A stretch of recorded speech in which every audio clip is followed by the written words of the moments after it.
Selam. Alma var mıydı?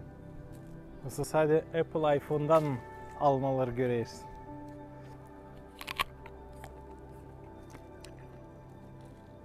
Biblia'da yazılan, hani Eden bahçesinde Adam hem Yeva varınca isimler her bir fidandan. Ama sadece bir fidan vardı, bir ağaç. Ondan yoktun ceyme. Yeva hem Adam seslemediler Allah'a.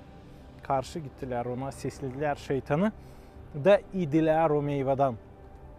Gözleri açıldı bilgiye. O zamandan sonra onlar pişman olmadılar ama Allah kovaladı onları raydan. O zamandan sonra insanlar günah içinde bulunur. Onlar başladılar yölbe, hastalanma. Bizde de var şimdi kahırlar, zorluklar, cenkler, hastalıklar. Zeri günah girdi içine. Ne için? Zeri Adam ve Eva seslemediler. Biz de onların uşaklarıyız. Var sadece bir şans düzme bu problemi. Gelme İsus Kristos'a pişman olma. Da o affedecek senin günahlarını. O işi de geldi bu yeryüzüne, öldü ağaçta, kruçada da kalktı göklere. O Allah, o değil sadece insan. O Allah, Allah'ın oğlu. Üçlü birlik.